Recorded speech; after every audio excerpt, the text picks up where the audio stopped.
Hello and welcome. My name is Minina Chao and I am part of the SAP Community team and your host today for the community call What's New with SAP Intelligent RPA? This time for a tech-focused audience. Obviously we have another call about what's new with SAP Intelligent RPA, but for business focus this is a separate call. Before we start, I want to introduce you to the Zoom functionality. You will see the Q&A button somewhere on your screen. Please use that to ask questions. We will, of course, have enough time for questions at the end of the call. I will now quickly introduce you to our speakers that are today with us in this call. So we have Xiaohui Xu, who is Software Development Manager at SAP Intelligent RPA. She leads in particular the store marketplace for Intelligent RPA and cloud operations. She holds a PhD in computer science and has over 13 years experience in software development and involved in various projects including data analytics, cloud predictive, and now Intelligent RPA. Then we have in this call Thierry Gourdin. He is Adoption Manager at SAP Intelligent RPA. Thierry has a proven record of expertise on Intelligent RPA bot building, collaborating with external customers, internal stakeholders, and to bring technical expertise as well as project methodology. Raghavendra D is Development Architect at SAP Intelligent RPA and an expert on building solutions for the intelligent enterprise. He's currently responsible for adding intelligence to SAP Intelligent RPA. Then we have in this call Rajesh Mayumba, who is developer at SAP Intelligent RPA and also expert on developing RPA solutions. He's currently working as a developer and in Bangalore and responsible for SAP GUI automation driver in Intelligent RPA. And then we have Fred Van Boer. He's development manager and has the specific focus on runtime part. We have Sebastian Lavournant in this call. He is developer for VSDK and he has 10 years experience on development on Office, and it of course makes sense that he's in charge of Office for VSDK. And then we have Simon Rabourg. He is also developer at SAP Intelligent RPA and designing the Cloud Factory as well as the Cloud Studio. And before this, Simon was part of the SAP Analytics Hub development team. And yeah, but now he's with us and also talking about what's new with SAP Intelligent RPA. Now I want to quickly go over the agenda of this call. So we will first have Xiaohui with trial, and then we will go into store, surface automation, end-to-end demo, advanced demo, and then we'll have plenty of time for Q&A. There will also be a little poll at the end, so I hope you stay tuned and follow us through. And since we have so many speakers and so much on the agenda, I want to now hand over to you, Xiaohui, to start with the first point on the agenda. Thank you, Mina. So I will start by showing you a video. So to run into the trial demo, that is one first part of the agenda. So let me just share my screen. It should be coming. So to know that we have roll out the functionality for you to be able to subscribe to IRPA using the trial tenants. So to recall that Intelligent RPA is a service that allows you to automate repeatable processes. So to try out with the trial, so let's come back to the fundamental part of this video. So you can start with the Intelligent RPA documentation. So you can see that here in the IRPA homepage, you can start the free trial.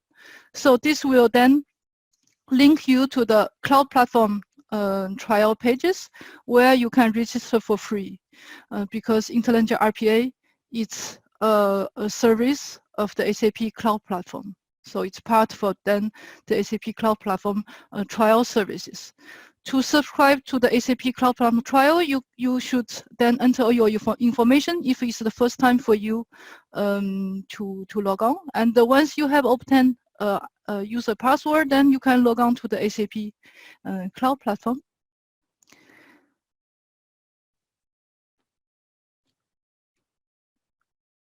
Okay. It will provide you all the information.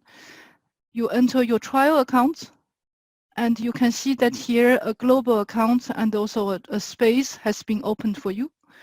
So you can open it, and in which you have all the functionality of Cloud Platform. As part of it, there's subscription that you can make. So the trial subscription, that's where you can find out the Intelligent RPA. You open it, and then you can subscribe to it. So to know that subscription will stay for 3 months. It takes some time to subscribe, but once this will be done, the Intelligent RPA, then it works and it's available for you. Before you really log in to the trial tenant that you have just subscribed, you should first configure your access to this tenant, because as it is your trial account, you can decide who is able to do what and who has access to it. So to do this is also as part of the SAP Cloud Platform security login. So here in the security, you should first define some role collection that is following the IRPA documentation. So for example, here in this video, I create a role collection with the IRPA officer that has all the rights. And then in the trust configuration, then you say that my user will be able to then have this role collection. So with this, the user that you have configured then is able to use the IRPA. To use Intelligent RPA, you also need to download and install some desktop components. So for this, you can see that you have the useful link with the tools that you can install. That's where you can find the desktop installer. To know that the Intelligent RPA desktop component require you to also install the Visual C++ redistributable package. So this you can download it from the Visual Studio page that you can download and install. This is prerequisite for our component install. And then in that SAP development tool page, you go to the cloud section. That's where you can find out the downloadable for the Intelligent RPA desktop components. So you install that. It is quite fast. And once it has finished, then here it will launch a page where you can then connect it to the cloud platform. All right, this is also required to have a user password. So with this, you have your 3 components that are available for you to test. You have Desktop Studio, you have Cloud Factory, and you also have Desktop Agent. And with that, your trial environment is available. You can connect to it, and then you can use it to test the trial functionality. Okay, of course, we also have a lot of documentation that is available on the SAP documentation. So here the URL is showed on the top of the video. So help.sap.com/PIRPA. Okay. So with this, I will stop the sharing of this video, and from there, I will also show you a live demo here in a trial account that allow you to also use the store functionality.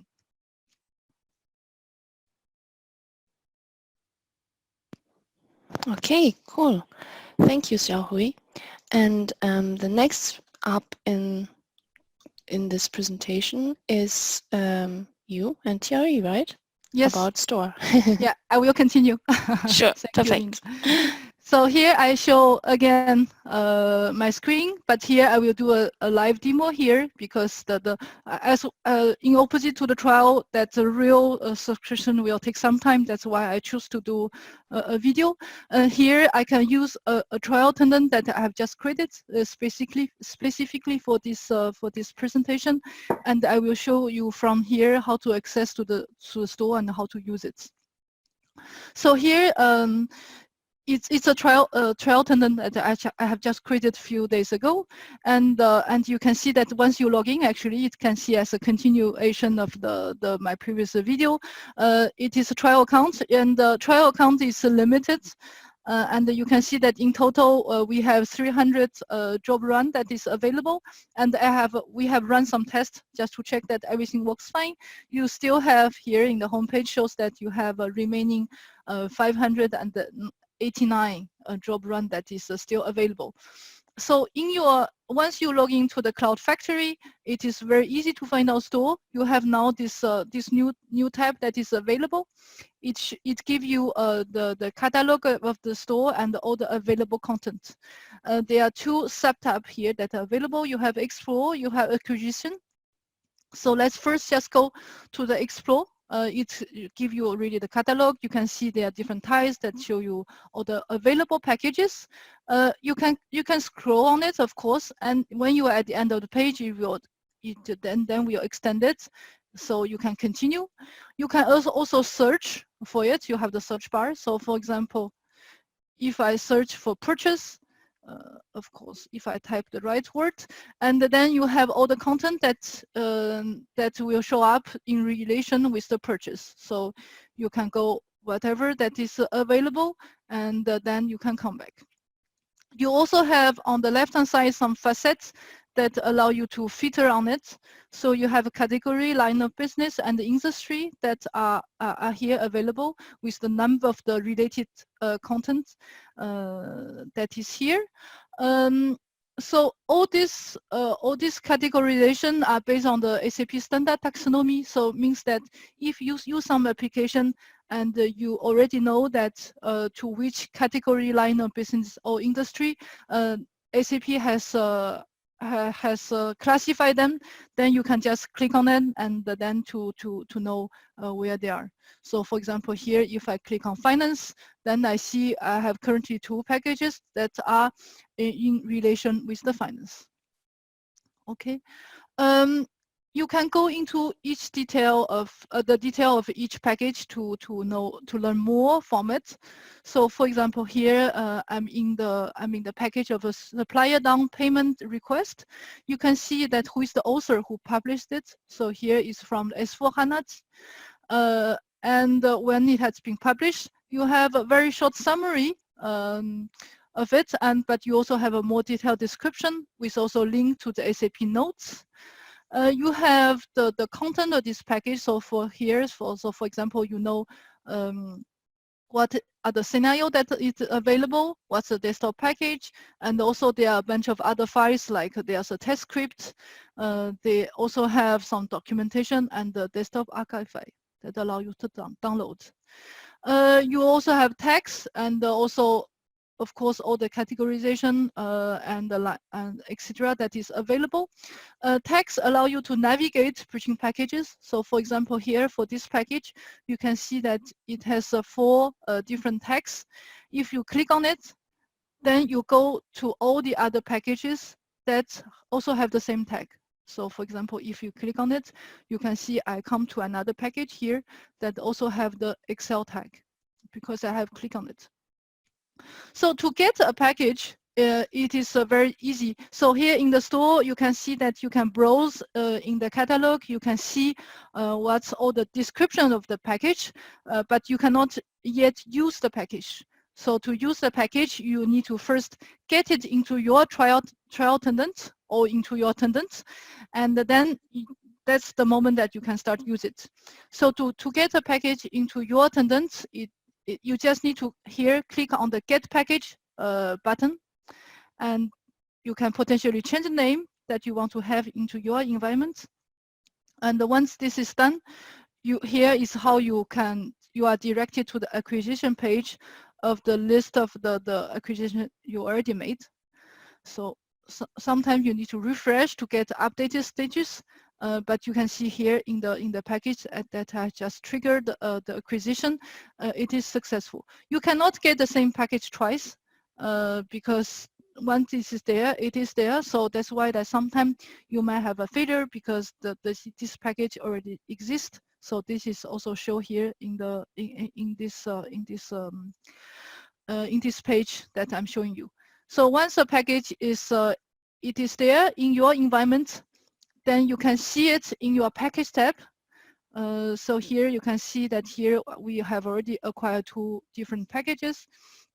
This is the one that I've just get it, and if you open it, then you can start browse into the package itself. You can see here there are some there's an archive file, there's here some sample files that you can use, and you can also see that here they have a desktop package, and it also show you what's the scenario that can be used from here. So yeah, and starting from here, you can use the package, you can adapt it, and you can also deploy it for testing. That's why there's the button. So to continue this demo on the store, so that's now I will hand over to my colleague Thierry, who will show you a concrete example of one package getting from the store, and then also how to use it, and also use it to get into the IRPA. Okay, so Thierry, I hand over to you. Yes, thank you. Let me share my screen. So thank you, Xiaowei. So let's present now how to use a pre-built package from the store. Can you see my screen? Yeah, I can see your screen. Cool. So we're going to see the whole process from the retrieval of a pre-built store package to its execution with the desktop agent. First of all, let's fetch a sample from the store. As Xiaowei explained, you can use any kind of filters. Here I'm using the category filter in the development category. So this category gathers a bunch of samples dedicated to specific technical topic you can use to practice, learn best practices, and so on. So for example, when I browse on this package RPA challenge, it's about automating Excel with rpachallenge.com website. This website proposes challenges to RPA tools for testing their robustness and performance. So let's say I want to try out this package. As Xiaowei explained, there's lots of interesting things, and you have to get the package. But here I already downloaded in the tab package tab. So once we have our package ready and you click on it, it will show some interesting things. First, you have the exported package here, which has been compiled with a specific version. Here it's 104. And it's almost always mandatory to export a project with your own studio to ensure its compatibility with the agent you have installed on your machine. Here, for example, I have the latest 1.07 version on my machine, and the compatibility is not guaranteed. So you have most of the case the need to re-export it. And besides, the store package have been cleaned up from sensitive data for security or GDPR reasons. So you will also often have to finish the configuration of the project before re-exporting it. This means that you probably won't use the already exported desktop package really often, but instead you'll need the desktop archive, which is here, that contains the project sources and the configuration guide to help you finish the configuration. So you can download them, and I will let you show how it's presented. Let's begin by the configuration guide. So the configuration guide contains a functional and technical overview of what's in the package. You'll have also a description of all the captures and declaration it has been done inside, and the list of scenarios. You will also have the version which has been used to compile and export the project. As I said to you, it's really important to be sure that it's compatible with your agent version. And above all, you'll find the prerequisites you need to go through to be sure that you have a working boat. For example, you may be asked to modify some sources or add variables in the factory environment, such as different application URL, credentials, or even paths. You may need to configure as well a service if it's required for the boat. So all these points indicate that you would need most probably to re-export and configure the end of your package. In our case, I took a really simple one. We don't need to change any kind of sources or let's say variable in the factory.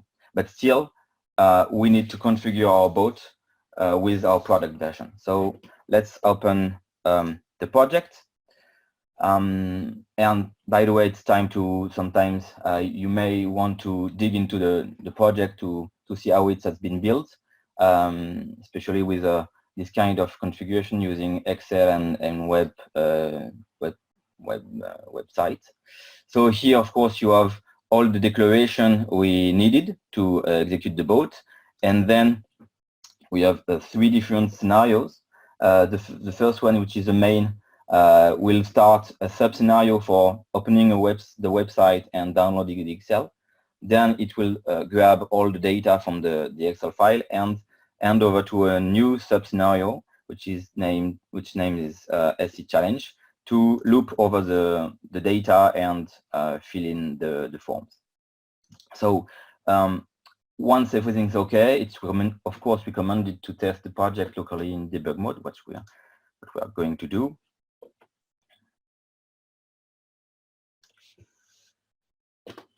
Okay, so the debugger is starting, and I now have my icon, and I can launch my my boat. So I can see that the RPA challenge website is loading. The Excel file is downloaded and opened, and then all the forms have been filled. So I'm quite happy. The script is working, and now I'm able to perform the last thing to do, which is the export from the studio to the cloud factory, and so on and so forth. So now let me start my agent. During that time, you have to make a new export. And during the export is done, I will come back to the package tab and import my new package. And this one.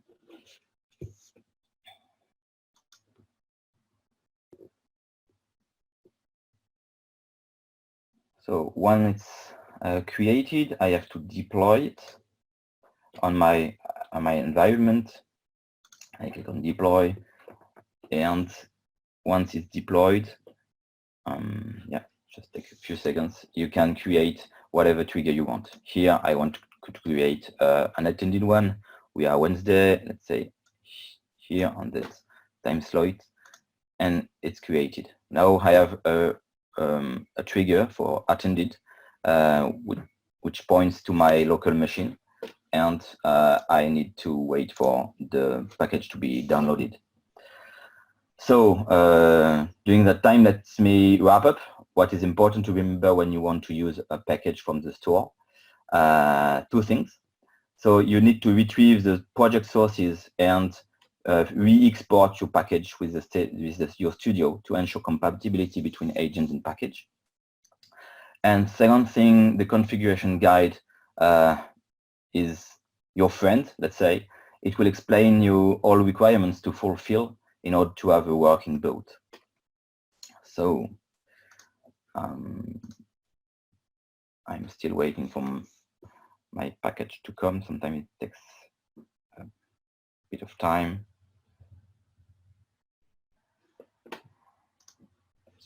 My agent, yeah, my agent is idle, so everything's correct for now.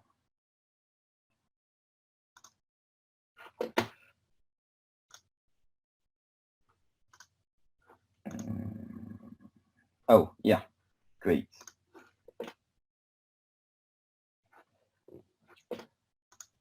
Perfect. Now I think my package has been downloaded and I can verify that from a production machine, let's say, it's working well.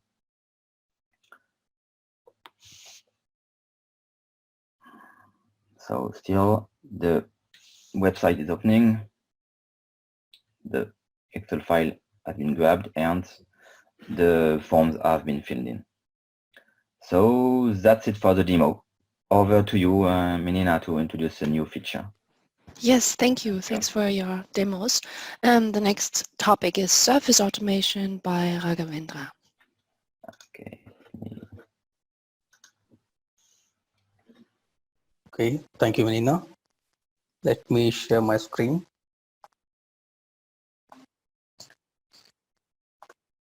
Okay.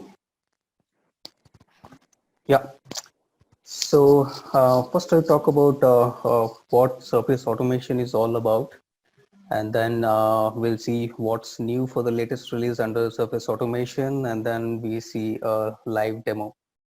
So what is surface automation?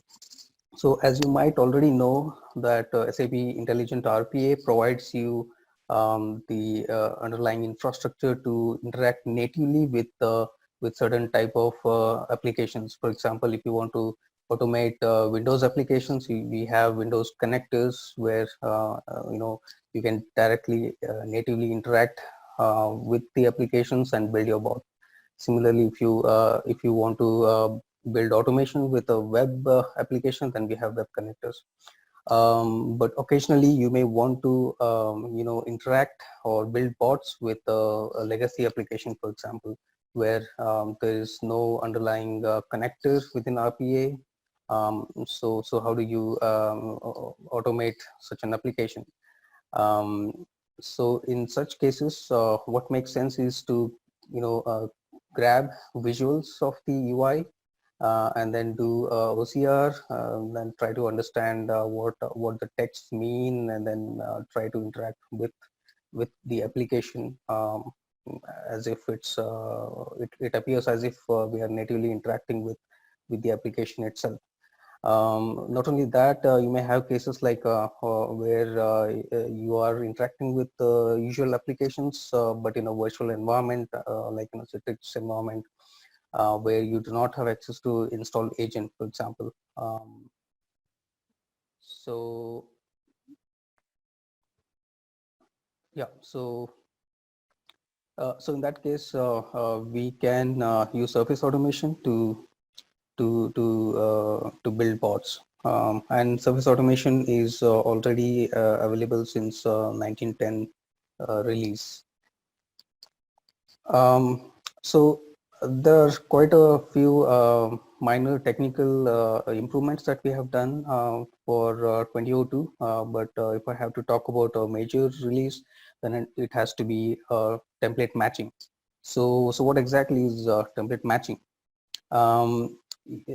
Again, you may have to interact with certain tricky applications where it could be difficult for your OCR program to extract text in some of the applications, or you may want to interact with certain controls where there is no text. For example, you have these icon buttons where there's just graphics on it and there's no text to interact with it.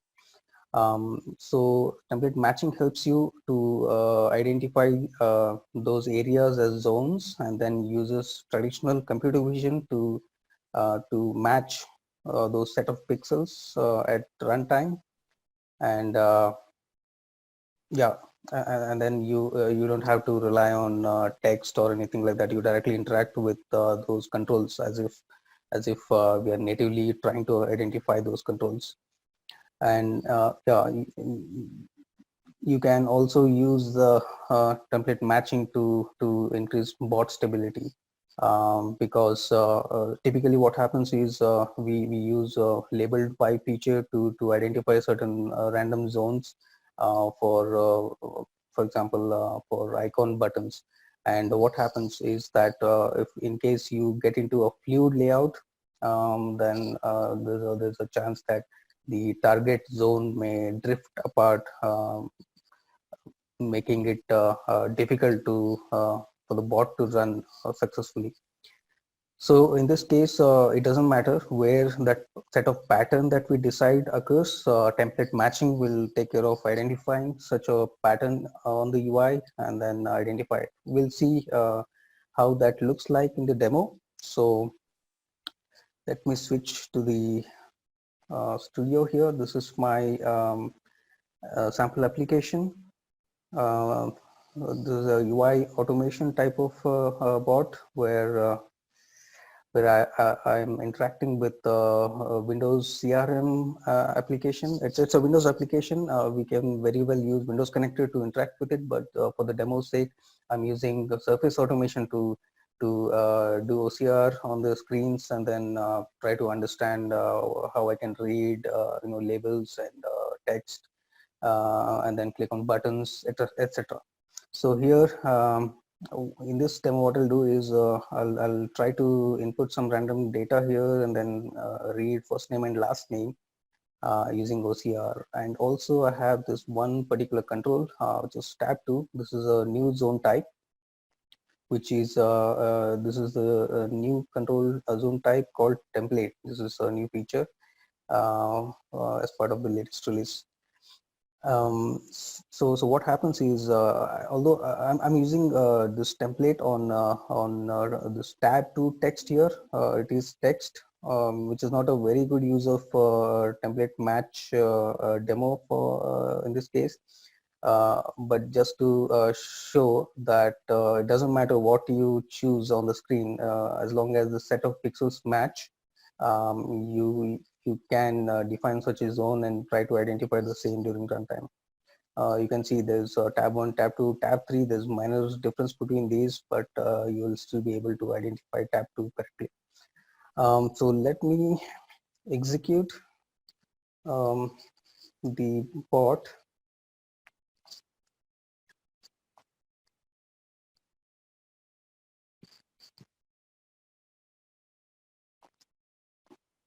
Okay, so it should start this Windows CRM application, and now we identified different labels, enter values all through OCR, and it's able to read first name and last name and then throw it in a pop-up. That's a workflow logic. And yeah, it's in a loop. It does this for first 5 entries. So let me wait till we go through all of them.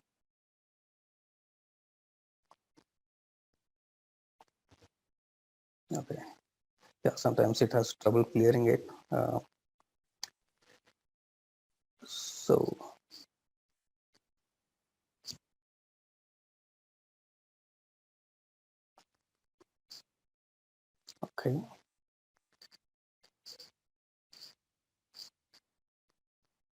okay, it is stuck for some reason. Maybe let us quickly try again once more.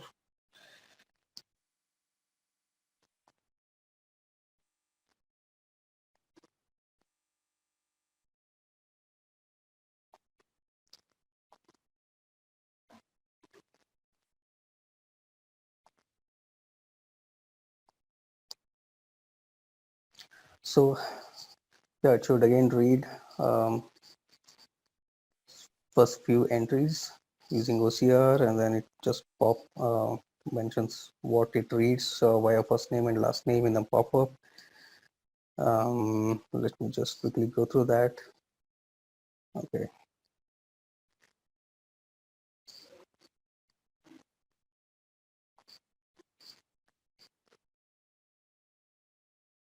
Okay, should get another pop-up. Yeah.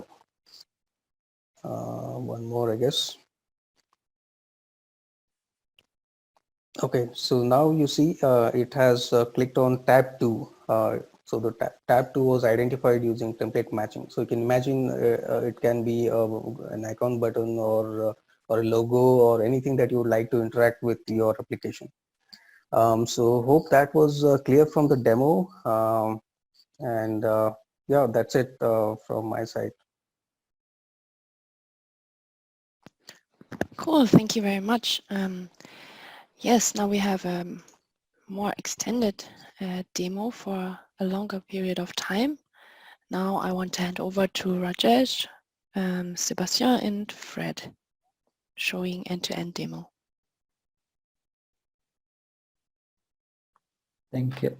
So I'll be sharing end-to-end demo for how to create a bot with SAP GUI. So it would be a sample application, and then we'll see the improvement done in this 2002 release. Okay, so I'll directly jump to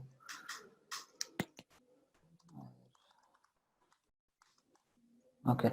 So as you already saw, this we are in Desktop Studio now. So what I'll automate, what I'll create, let me show you the flow. So we'll start the SAP GUI logon screen, and from there we'll open this QKX connection, and once the QKX connection is open, we'll exit from the QKX connection. So it's a simple bot just to interact with the SAP GUI. So we'll start with the new project. I'll say demo project name.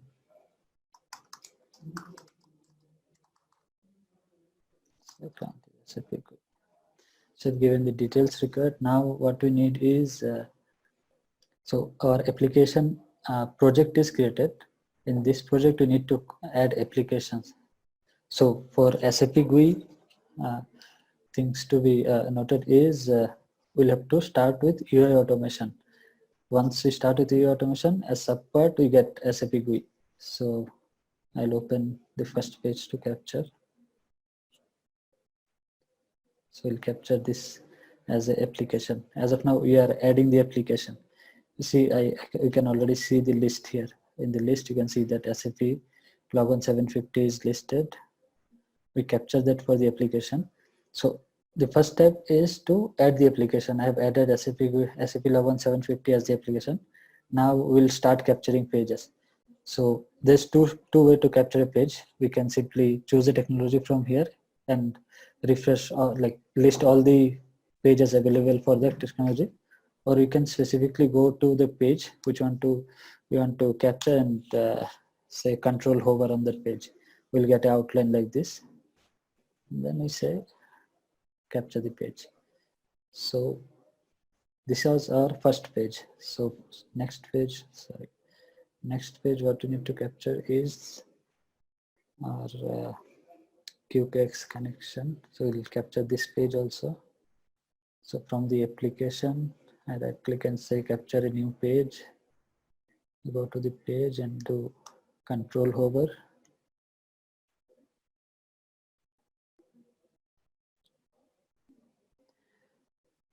Let's wait for this to capture.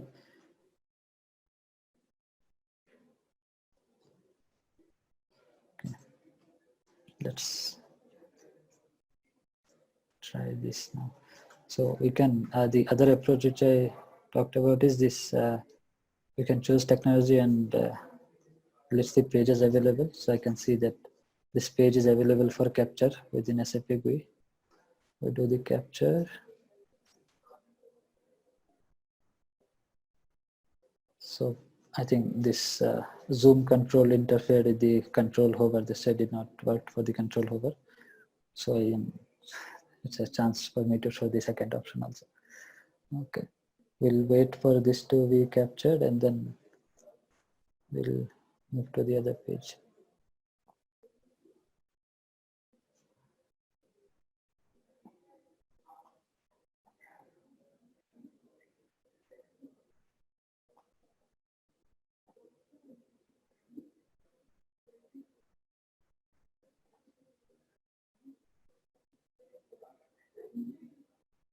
Looks like SAP systems are slow in the afternoon.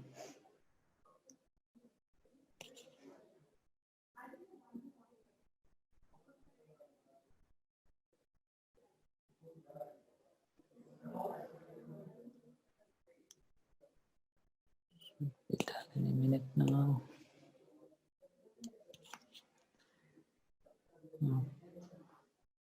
Okay.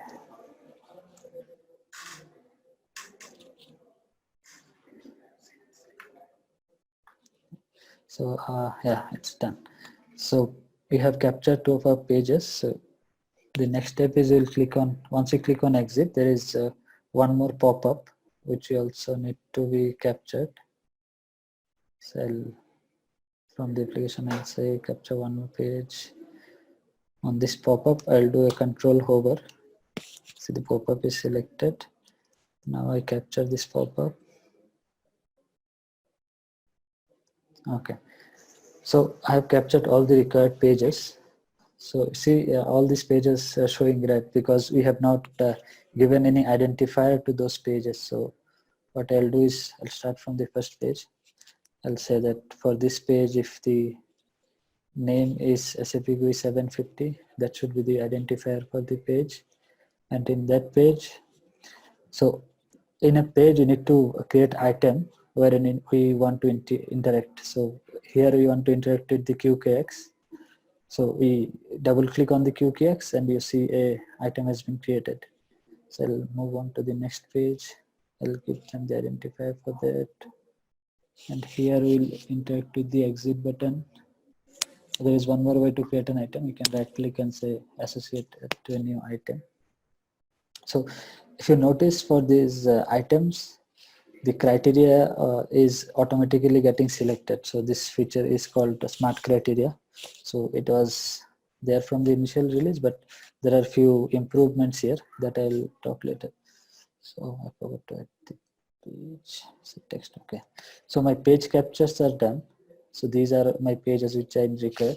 So my capture and recognition is done. What I'll do now is create the workflow. So this is my page name.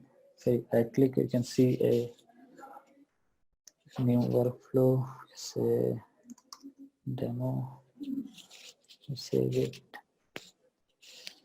So this initial start option will get. So what I'll just expand it a bit so that's clear. So from the activity, so my process is, if you remember, I'll start this SAP login 750, then I'll open the QKX connection, then I'll exit the QKX connection. So this was the process. So to start the application, I'll add the activity to start the application. The property, I'll say which application to start. Our SAP login 750 is the application we want to start. So once that application is started, first page is our SAP login 750 page. There what we need to do is double click on the QKX. So I'll say double click, I drag and drop on top of this item. It's assigned to that item. So once the double click is done, our next page should be appearing. That is this. And in that page, we need only click. So where you need to click is in the exit button. So I'll put the click on the exit button. Then once you click on the exit button, we'll see a pop-up. So I'll put the pop-up here. And in that pop-up, we need to click on the yes. So we do this. Now my workflow is ready. What I'll do is I'll build this project and we'll see the running. So for running, there are one option is to run it debug mode to test it locally, and other option is through the Cloud Factory. So running it through the Cloud Factory will take some time, so this will show in the debug mode so that it's easier to demo. Okay, so this is our debugger just started. Starting, let's We should be seeing our agent icons over here. Yeah, icon is here. So if I click on the agent,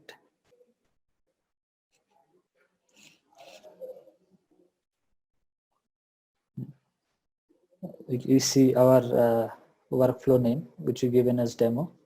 I run this workflow. My hands are off the system now.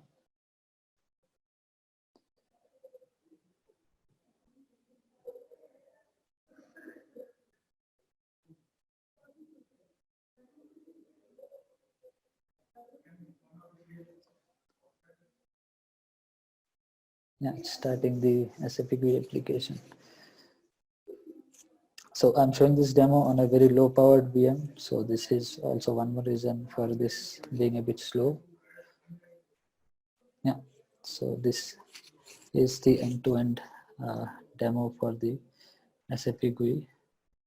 So what I have done is I have prepared one more project just to show the new functionalities. We'll just stop it. I'll open the QKX connection. So I have prepared one project already to show what all are the new functionalities on the 2002 release.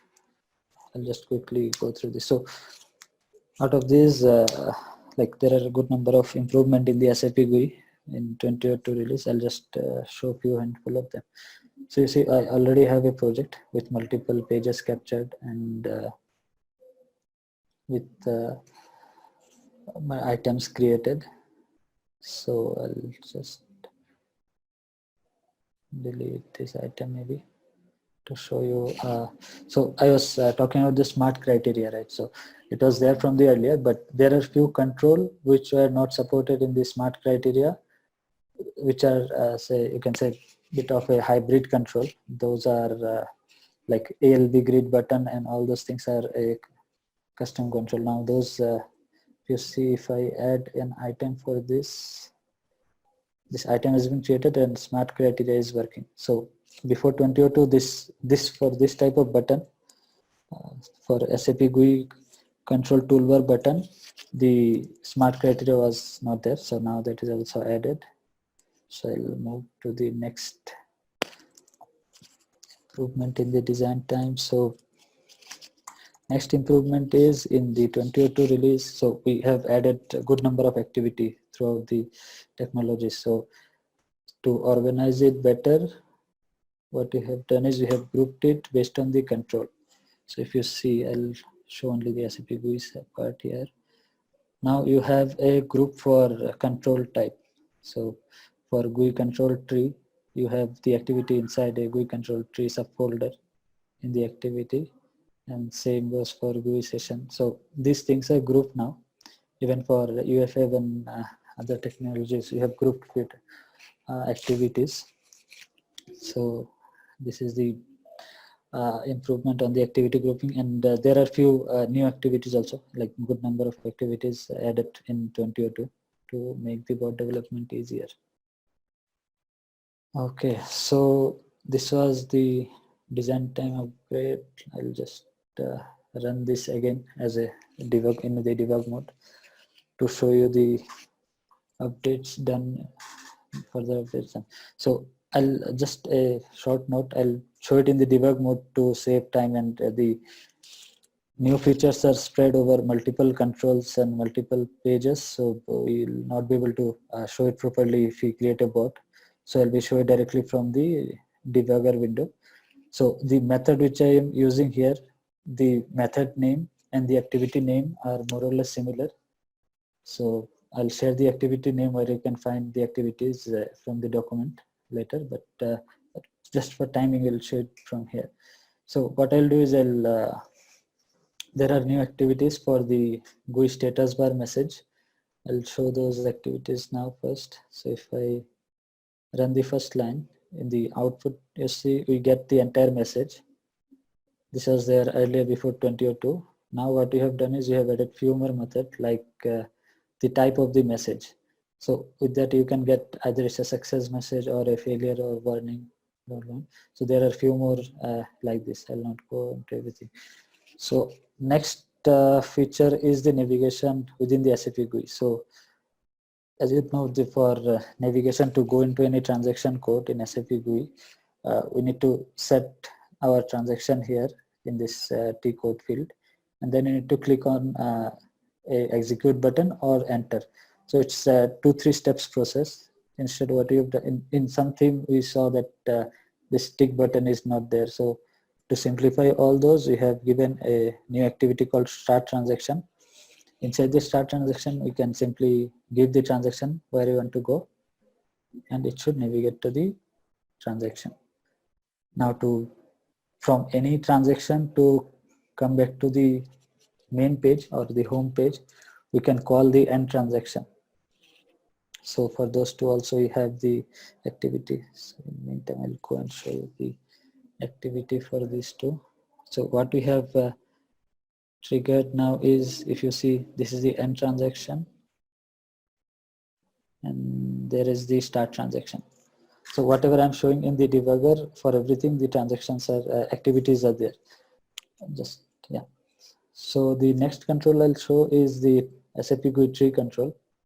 I'll just highlight this tree control to make it easier. Yeah. So this is the red color highlighted control, which is our tree control.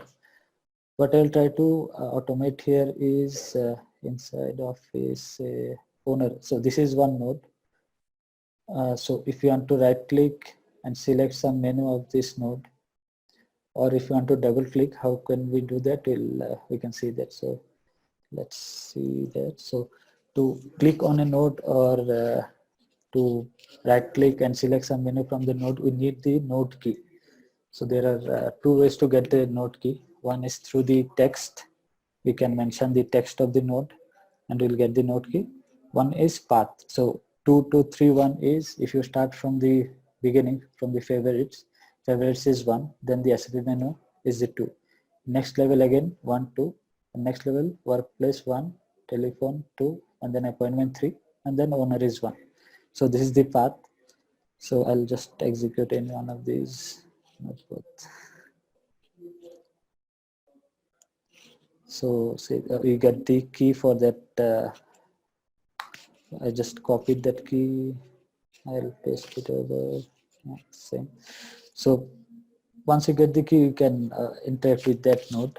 Here you can say select that node. See that node is selected. We can double click on that node. So I'll just execute the double click. So we have double clicked on the owner node, and there is one more way, one more activity, which will do the similar action. If we right click on the node, and suppose I want to click on this first option after right click from the menu. So what I can run is so here also we have two options. We can do it from the position or the text. I'll just run the position activity. We give the node key and then the position of the menu which we want to select. So for our case, we'll select the 0th one, which will take us to the calendar page. Okay, so this was for the SAP GUI tree control. If we go to our activity screen, and if we look for GUI tree, this is the GUI tree. You can see all these activities are here. Say get node key by path, get node key, node item text, then select context menu by position. This is what I just ran. Select context menu by item. So whatever I'm showing in the debugger, all the activities are present in their respective control grouping. So that now we are in this page, I'll show you the calendar control. So this is a new subcode. I'll show which one is the calendar control. So this red highlighted one is the calendar control, which will interact with. So there is two methods to get the date. One is get date, which will give you a single date. So if you see that it shows a range of date is selected. So get date will give you the first date, whatever is selected. And if you want to get all the dates which are selected, we can call the get range. So we have starting date, and end date. And format is this one, YYYY MMDD.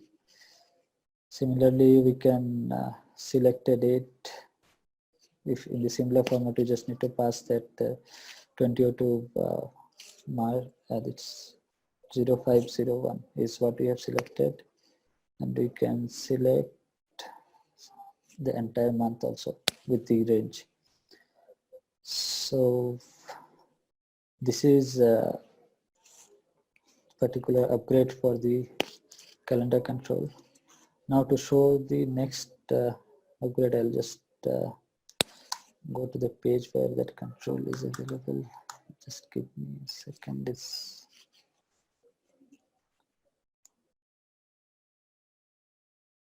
To show the demo, I have taken chosen a table where there is a good number of data is there, so that you can see the improvement.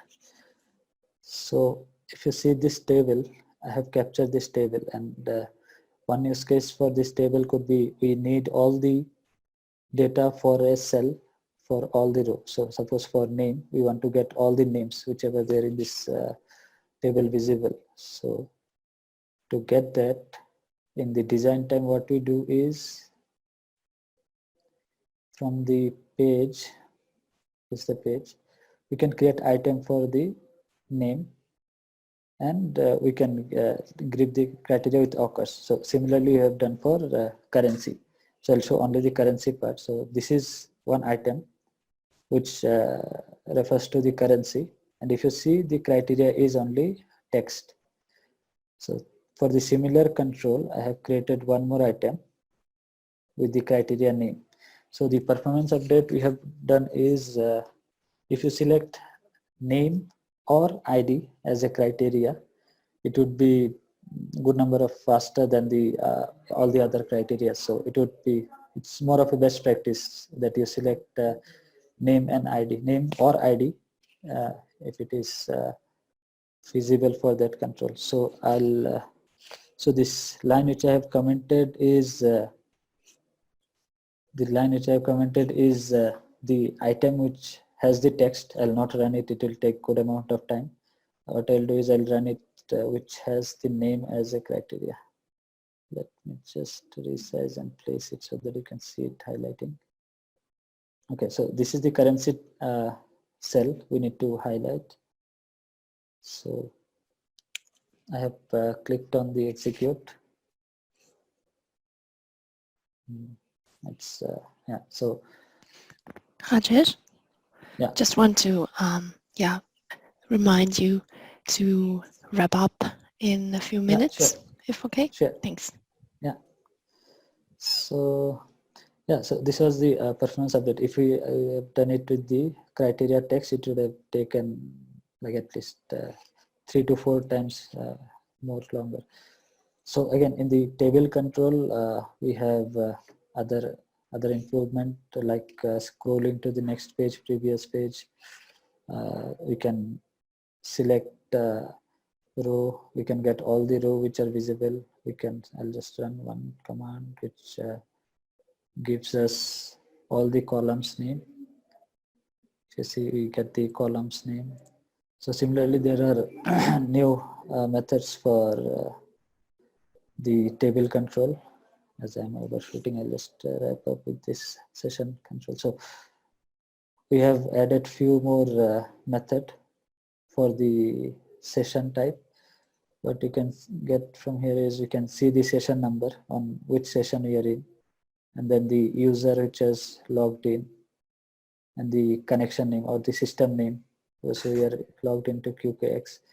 So yeah, so these are the new updates. So I haven't shown all the updates done for the 2002. If you go to the help.sap.com/IRPA, there you'll have a what's new column. So there you'll get all the list of the updates which are done for the 2002. Yeah, I think that will be it for my demo. Thank you. Thank you very much. Sebastian, do you want to take over? Yes, yes. Do you Perfect. hear me? Yeah. Yes. Okay. Yeah. So I will speed up mine if you don't mind. Share. Okay.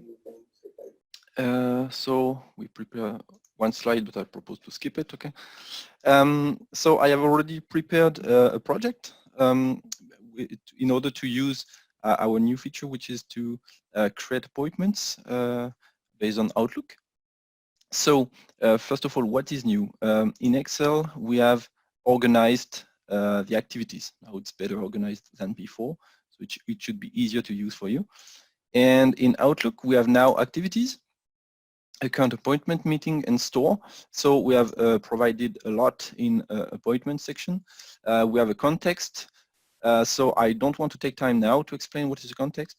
We have recording a webinar, especially on that yesterday. It will be published very soon. Next days, next weeks, I don't know, but it will be published very soon. So I encourage you to watch it. So of course, I will not explain that today. And we have provided an helper, an activity helper, in order to help you to extract appointment from a time slot. Okay. Typically, if you want to fill on your side a timesheet, and if you want to try to do it automatically, you will have this helper to help you. And typically, we will use it in this demo. So I have already created a project. I have created a scenario to delete some private appointments. Private because I flag them as private, okay? And I explain in my webinar how I create that. And same, I explain in the webinar how I create that, okay? And this scenario is, I use the famous helper here to extract appointments for a time slot, and then I open Excel and I push the appointments in Excel, okay? So of course, on your side, you can push it on a web page or whatever you want, of course. Here's just an example. So I switch quickly on my calendar. So for a privacy reason, I use the first week of November, okay? And here I have published the project on the store, on the factory, sorry. So first of all, I have created a scenario to create fake meetings. I try to correspond to the reality for you. So for example, for this one, we can interact, of course, because this is a real meeting. I have set some categories, and we will see those categories when we will extract the meetings. So I run now the delete private appointments. So private are the purple ones, okay? So delete private appointments, okay? So they are deleted. And now I extract them into Excel. So Excel will be opened, yeah? And I have to fill that. And if we check work on topic A, okay, we have the hours and the duration, work on topic B, work on topic C, etc. Okay, so it's extracted. And I was connected to the factory. So now I let Fred show you the great monitoring that we have now to follow what happened. Okay. Thanks, Sebastian. So I will share my screen. Yes.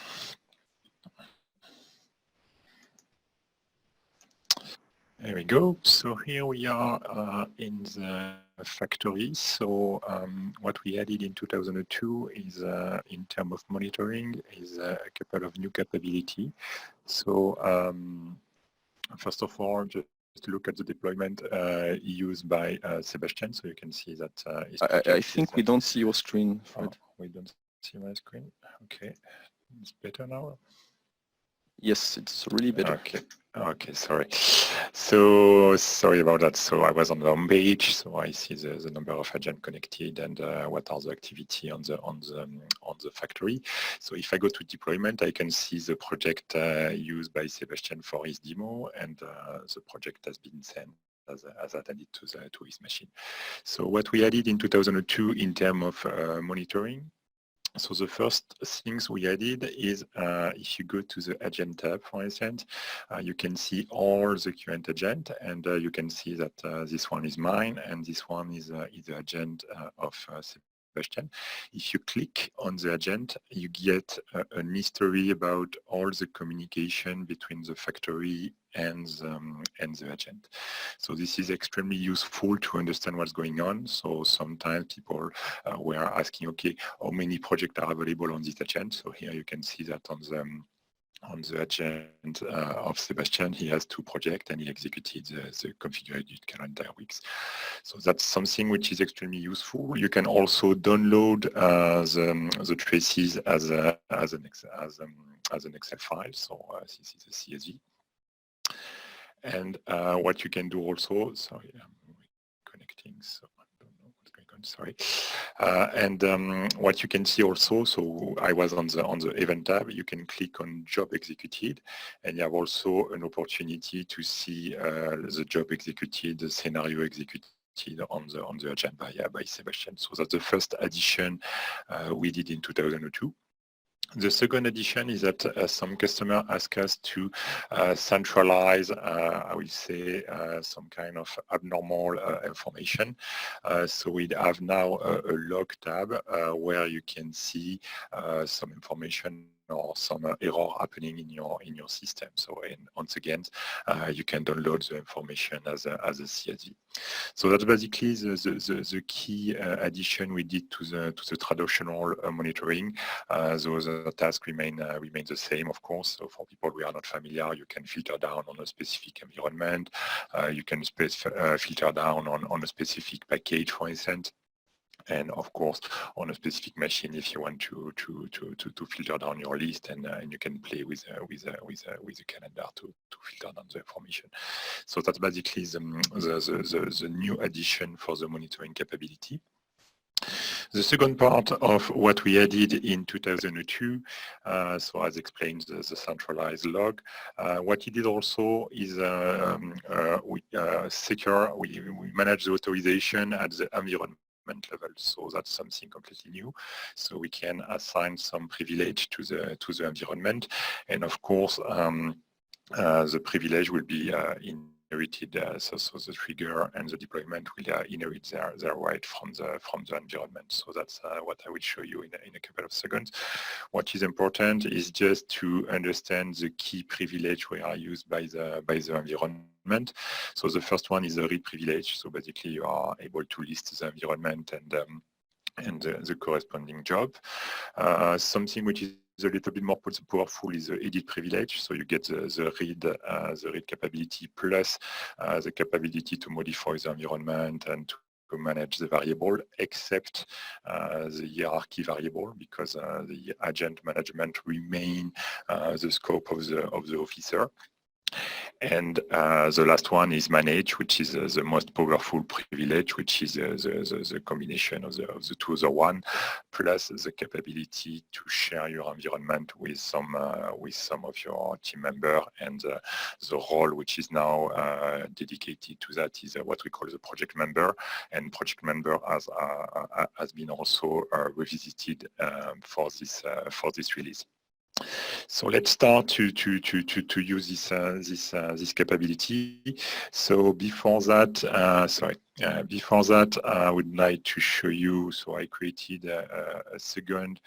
So you see in black and in yellow. I don't know if you're able to see, but here I'm an officer, and I can see everything. Here in this session, I'm only a project member. So I am only a project member. So if you go on the home page, first of all, you see that there is a couple of differences. So you are not able to see what's going on the agent because you are not an officer. And if you go to your deployment as an officer, I can see everything. Here, I am not able to see the deployment, of course. And management, same thing. I have one environment, and here I have no environment. So first of all, what I have to do as an officer is to share my environment with my project member. So in this case, I'm adding the email of my project member.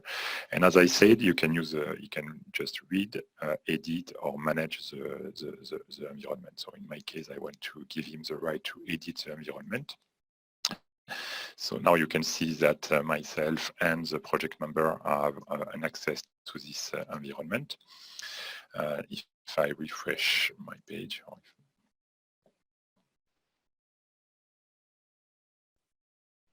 you can see that now I have an access to the environment. So that's something which is important. And of course, if I go to this environment, if I create a variable as a project member, so you can create, I don't know, name, cert name, if I want to create a certification name, you can see that I can create a text variable, a credential variable, but I have no capability to create a hierarchy variable which is used for managing the agent. So that's basically the big addition we did, and of course, if you go to also to monitoring, for instance, if I go back to the job executed by Sebastian previously, so not this one. Okay, so maybe I will not be able to show you. Yes, this one. Yeah, you don't see the difference. Okay, sorry. No, that's basically what we mean, what we make in terms of improvement. So the capability to monitor the agent and the log, and the improvement on the environment privilege. That's basically what I have for you today, and now it's time to hand over to Simon, who will show you an advanced version of the demo. Yeah. So let me share my screen. So yeah, I'm going to do let's say an advanced demo on the whole solution, intelligent robotic process automation.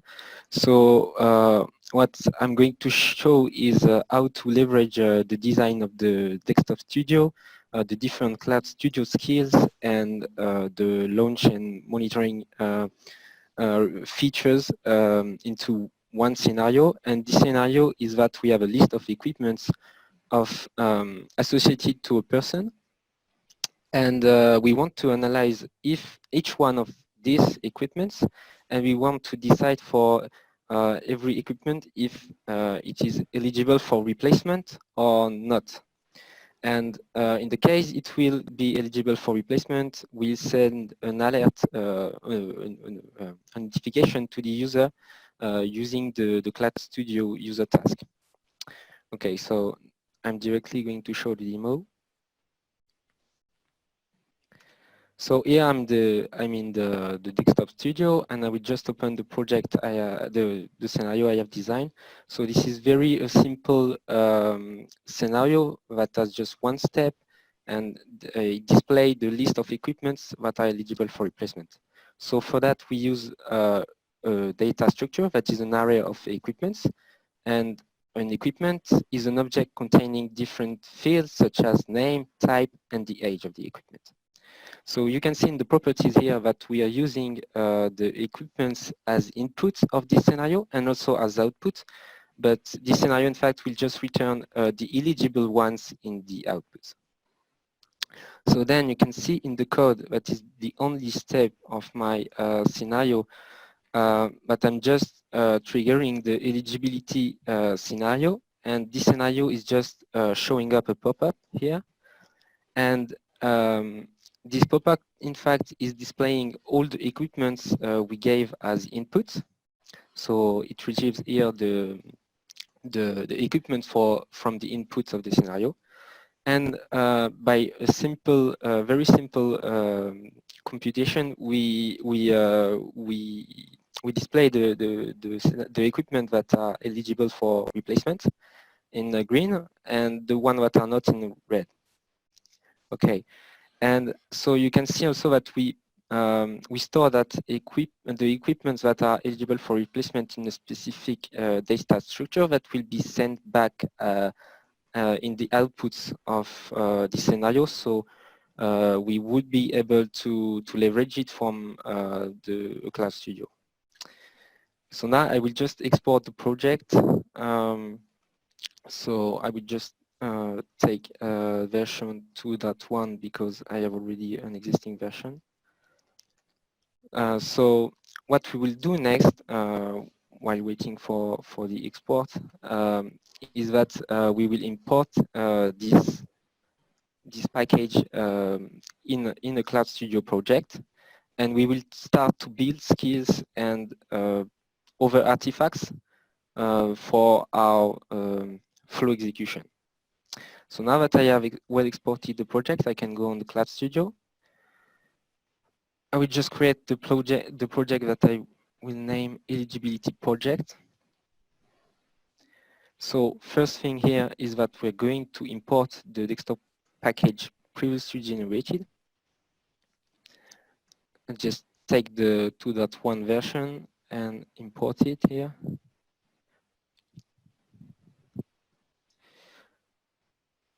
So what you can see is that we have the scenario here. We just designed compute eligibility, and that we have the inputs equipments and also the outputs equipment. So as a reminder, it will be only the eligible equipments sent as output. Okay. So you can also see that the according data type is being created during the import, and I'm going to activate the skill and to save it.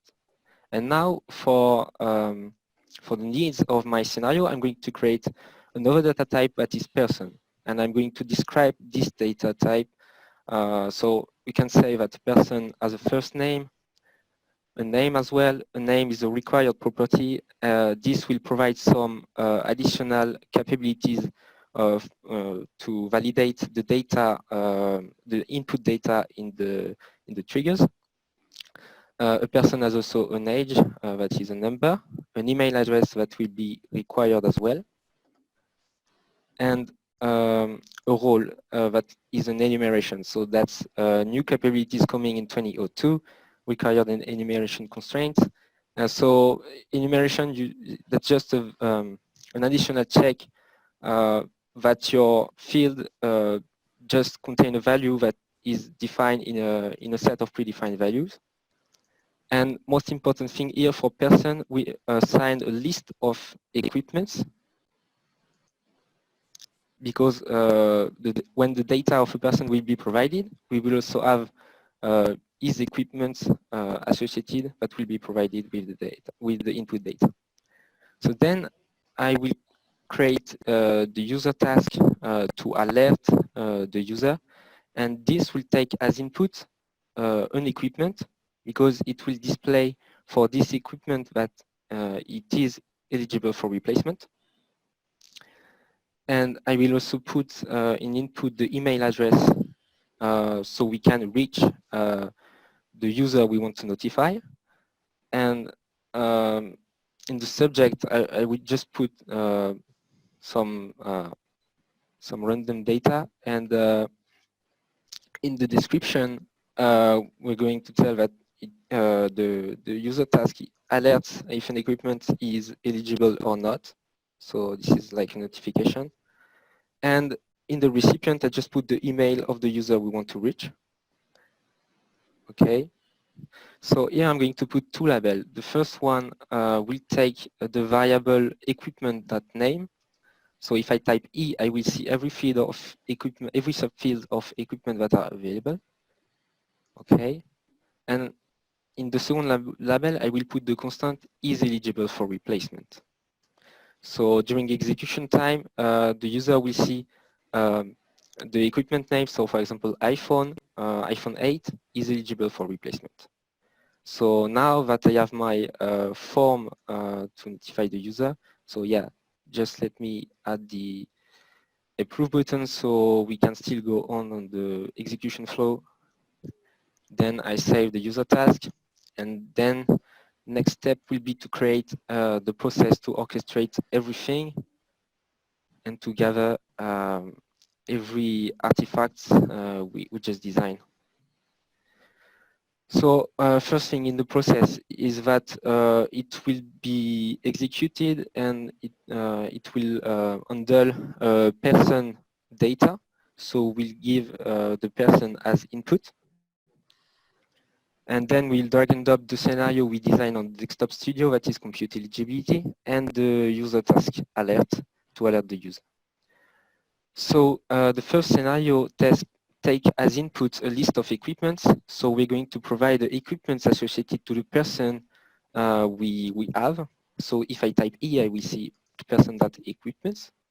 Okay, and so this scenario is providing as output all the eligible equipments. So I can pass, for example, the first equipments coming from this output to the alert, and I can also pass the email of the person to reach. We will have this data during the execution. And so now that everything is ready, my process is ready for execution, I can generate the package, and I will be then able to deploy it and run it and schedule an execution and run it. So that's the last part of my demo. So yeah, now we have all the package. Let's deploy it. So I have a predefined environment that is pointing on my machine, so you will be able to see the execution on my agent. Okay. So we have now a deployment created, and let's add a trigger to it. So the trigger will be based on the process we just designed, eligibility process, and we're just going to put here a fake schedule because we are going to run it now for the demo. So you can see here that I have the person data asked as input, and I have some fields already pre-filled. And you can see that, for example, if I remove name, the validation tells me that the property name is missing because it was required. Same thing for the role, as it is in an enumeration, we need to provide a value that is defined in the predefined set we just put in the design of our data type. Okay, so I'm going now to paste the data I have on my clipboard, and the most important thing to see are the equipments. You can see that I have provided all my equipments, an iPhone 8 that is H2, a MacBook that is H1, and my HP workstation that is H4. So now I'm just going to run the trigger. And we're now waiting for our agent to download the package and to run the scenario execution. So you can see here that the process is running.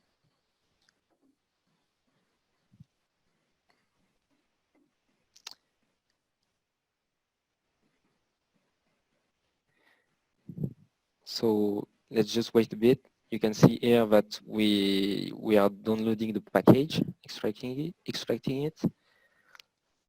And yeah, if I go back to the monitoring part, we will see that the scenario execution is ready, so it will come in a few. Okay, the compute eligibility. And now you can see the execution went here. So the iPhone 8 and the MacBook Pro are not eligible for replacement, but my HP workstation is, because its age was 4. Okay, so that's a very simple scenario. And then if I close this, I go to my inbox, I should have received the notification. Let's just check out. Yeah, so you can see that I received the notification that my HP workstation is eligible for replacement. So I just click on the approval button to terminate my flow execution. And if I refresh the monitoring, we will see that the eligibility process went successfully with the 2 steps here, the desktop scenario execution and also the user task execution. So that's it for the demo. So I already presented that slide.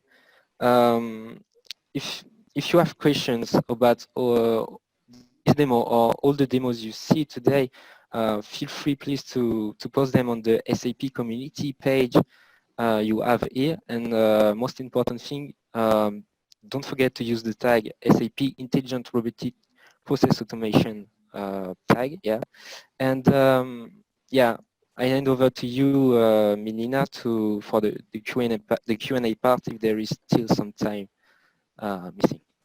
Yes, thank you very much. Thanks to all speakers and all the great demos. I think it was good to have this deep dive and yeah, see how you do it. And I hope it was very helpful for our audience. Now, while we go through the last questions of Q&A, I want to launch the poll that any one of you is invited to yeah, participate. And meanwhile, yes, I have posted the link to the SAP Community Q&A question space where you can ask questions further on and get help by the community.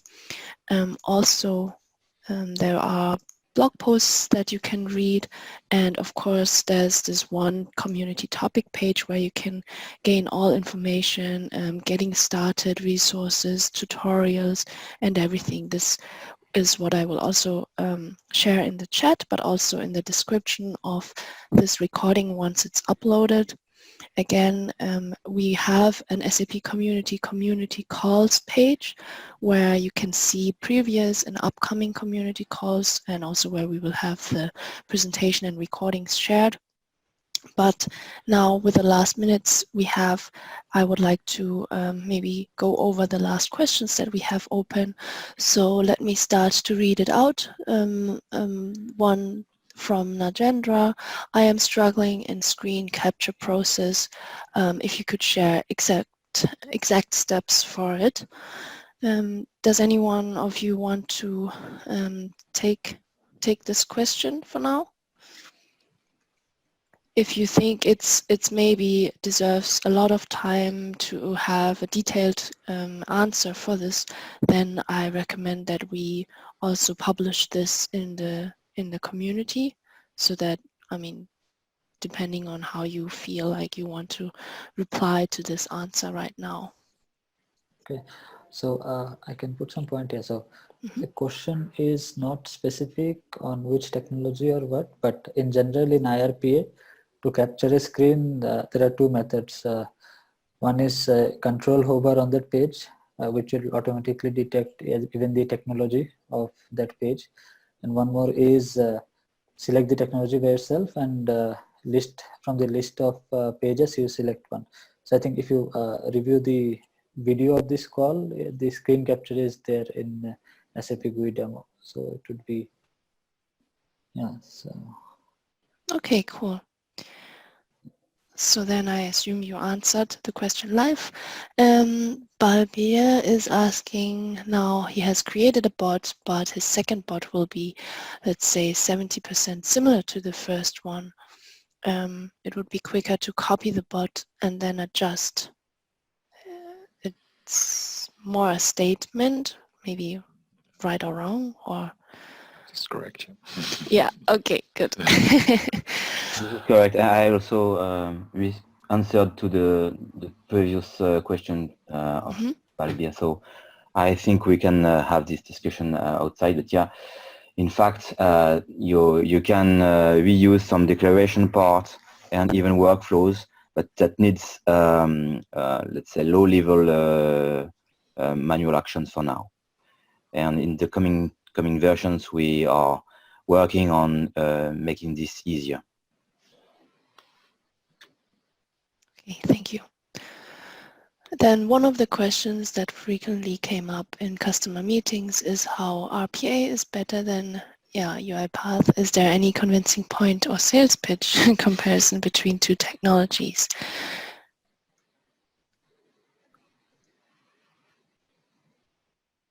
Okay, maybe I can try and answer a little bit on that. Yeah, current, if you look at the current situation, probably not much differentiators, but soon you will see some of them coming up. We are working on those in Bangalore team. With those changes in place, you will be able to directly work with the APIs to do to create certain bots, avoiding all the other things like UI and related overheads. So it'll be very simpler to just use underlying APIs, since SAP knows what underlying APIs are being used. So we can take advantage of that and then build simpler and more elegant bots. So that's still a work in progress. Thank you. Capability of the product is that our bots, you can execute our bot both in attended and unattended mode without any modification. So I think this one is a key asset of our solution.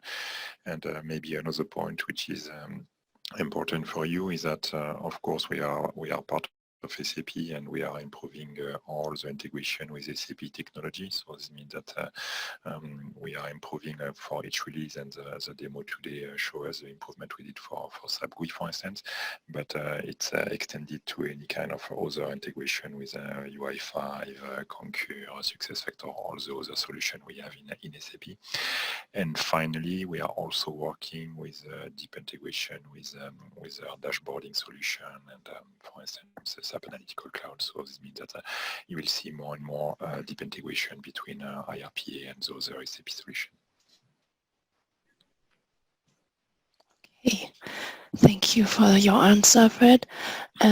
Next one. While rebuild of workflow, there are no options of merge. Can anyone help to elaborate on all those options? Because sometimes the manual code gets vanished, which is written under JavaScript.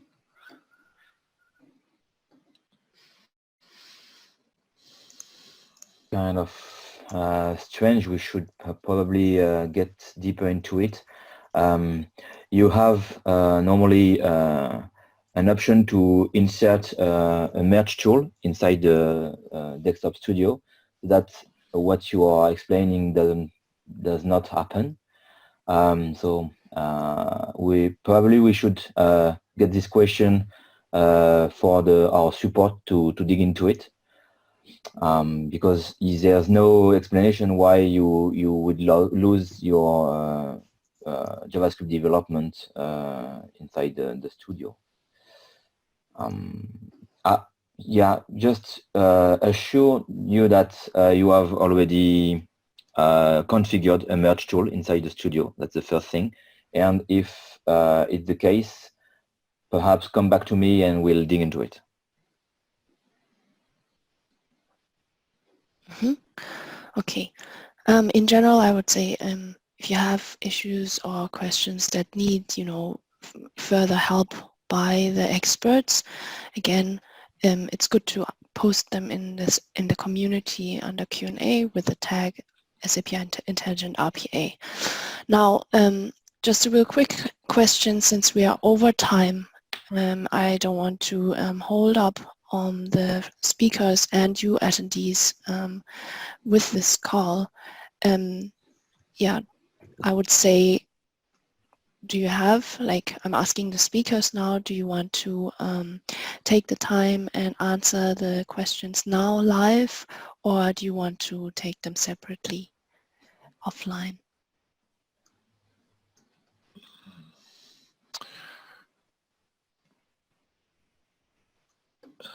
I think separately offline makes sense. Yes. Okay. Yeah. I mean, this call was already 1.5 hours, and it was really great to have so many attendees, and also your time to run us through the demos.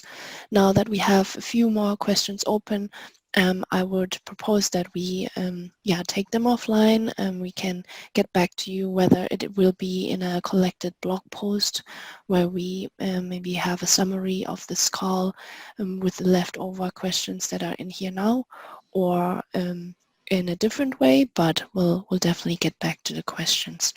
Then I would like to wrap up this call and thank the speakers for the really valuable insights here and the demos, and thank you attendees for your time and attending, and I wish you a good day. Thank you very much. Thank you. Thank you. Thank you. Thank you. Thank you. Bye. Bye. Bye.